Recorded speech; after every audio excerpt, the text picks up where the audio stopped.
नमस्कार, मैं हूं संजय त्रिपाठी। फेसबुक लाइव में आपका एक बार पुनः स्वागत है। आज हम चर्चा करेंगे नितिन नवीन के बारे में। जैसा कि आप सभी लोगों को पता है कि भारतीय जनता पार्टी ने आज नितिन नवीन को अपना 12वां राष्ट्रीय अध्यक्ष के रूप में मनोनीत कर दिया है। प्रधानमंत्री नरेंद्र मोदी ने नितिन नवीन को पदभार ग्रहण करवा दिया है।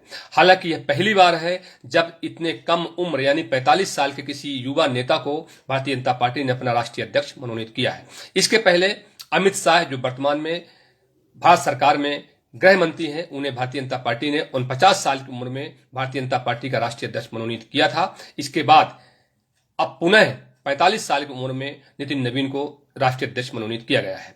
अब सवाल यह उठ रहा है कि भारतीय जनता पार्टी हाईकमान ने नितिन नवीन को राष्ट्रीय अध्यक्ष तो मनोनीत कर दिया और प्रधानमंत्री नरेंद्र मोदी ने उन्हें पदभार भी ग्रहण करवा दिया, लेकिन सवाल यह है कि क्या वे अपनी चुनौतियों पर पार पा लेंगे।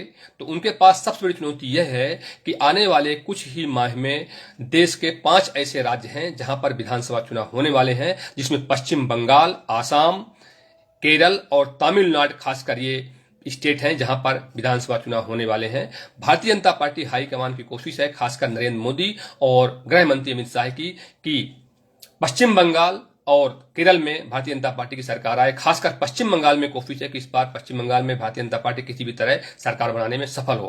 पूरी कोशिश है गृह मंत्री अमित शाह की। अमित शाह कई दौरे भी कर चुके हैं पश्चिम बंगाल के, और वो अपनी स्तर पर वहां पर प्रयास भी कर रहे हैं कि पश्चिम बंगाल में भारतीय जनता पार्टी सरकार बने। यही चुनौती मुख्य रूप से नितिन नवीन के पास है। नितिन नवीन की पूरी कोशिश होगी कि अध्यक्ष बनने के बाद तत्काल वो पश्चिम बंगाल और केरल, तमिलनाडु जैसे प्रदेश में भारतीय जनता पार्टी का परचम लहराने की कोशिश करें।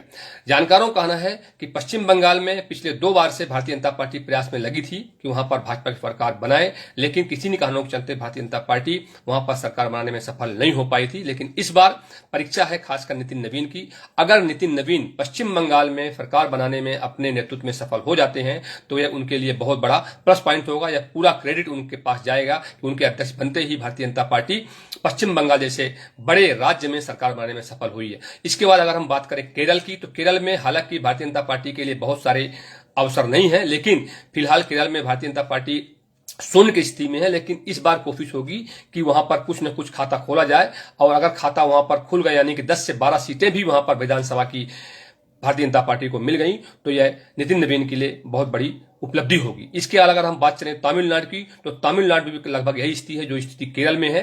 तो कुल मिलाकर देखा जाए तो यह बहुत बड़ी परीक्षा है मौजूदा अध्यक्ष नितिन नवीन के लिए कि वह इन 5 राज्यों में भारतीय जनता पार्टी की अधिक से अधिक अच्छा प्रदर्शन करने के लिए प्रोत्साहित करें कार्यकर्ताओं को। लेकिन देखना यह है कि वह अपने इस काम में कितना सफल होते हैं।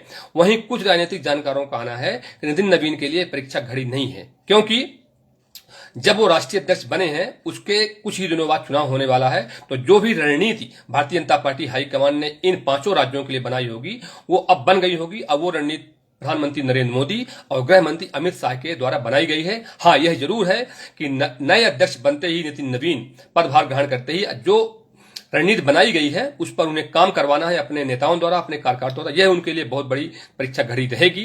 तो कुल मिलाकर देखा जाए तो नितिन नवीन के लिए यह परीक्षा घड़ी है कि वो पश्चिम बंगाल, आसाम, केरल और तमिलनाडु में भारतीय जनता पार्टी का प्रदर्शन किस तरह से अच्छे अच्छा करने में सफल हो पाते हैं। आज के लिए बस इतना ही। जय हिंद, जय भारत।